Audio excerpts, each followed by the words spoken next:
14 জুলাই 2024। এদিন আন্দোলনকারী শিক্ষার্থীদের রাজাকারের নাতি বলে তৎকালীন ফ্যাসিস্ট প্রধানমন্ত্রী শেখ হাসিনা আগুনে ঘি ঢেলে দেন। তার এই বক্তব্যের পর উত্তাল হয়ে ওঠে ঢাকা বিশ্ববিদ্যালয় ক্যাম্পাস।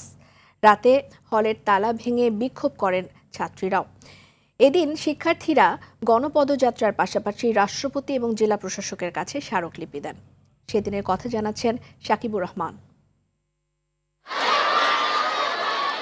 কোটা সংস্কার নিয়ে আন্দোলনের 14 জুলাই ছিল বঙ্গভবনে রাষ্ট্রপতির কাছে স্মারকলিপি জমা দেওয়ার কর্মসূচি। এদিন সকাল থেকে কেন্দ্রীয় লাইব্রেরির সামনে জড়ো হতে থাকে শিক্ষার্থীরা। পরে মিছিল নিয়ে ক্যাম্পাসের বিভিন্ন সড়ক ঘুরে শাহবাগ মৎস্য ভবন হয়ে শিক্ষা অধিকার চত্বরে গিয়ে পুলিশি ব্যারিকেডের মুখে পড়ে। সেখানে ব্যারিকেড ভেঙে সচিবালয় সংলগ্ন সড়কে ঢুকে পড়ে তারা। এক পর্যায়ে পুলিশ ব্যারিকেড খুলে দিলে আন্দোলনকারীরা মিছিল নিয়ে বাইতুল মোকাররম জাতীয় মসজিদের সামনের সড়কে অবস্থান নেন।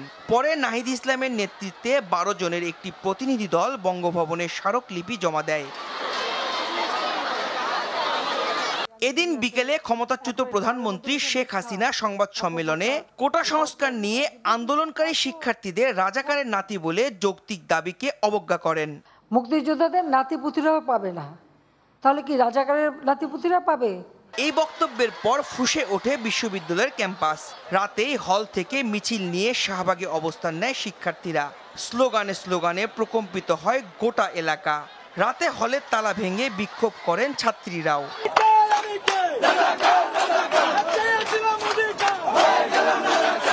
এদিন শেখ হাসিনাকে স্বৈরাচার উল্লেখ করে স্লোগান দেয় সিফাত ইবনে আমিন, যা কাল হয়ে যায় তার জন্য।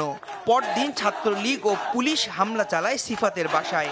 তুমি কি আমি কি রাজাকার কে বলেছি স্বৈরাচার স্লোগান দেওয়ার একটু পরেই এখানে তো তৎকালীন সময়ে ছাত্রলীগ ছিল, ছাত্রলীগের অনেকেই আমাকে বাধাগ্রস্ত করেছে যে না, এই স্লোগান দেওয়া যাবে না। আজিমপুর ইরাকি মাঠে থাকতাম, যে বাসায় থাকতাম ওই বাসায় ছাত্রলীগ পুলিশ গিয়ে আমার হামলা চালায়, এমনকি বিভিন্ন ধরনের তল্লাশি করার পরবর্তীতে আমার জীবনে হুমকি দেওয়া হয়।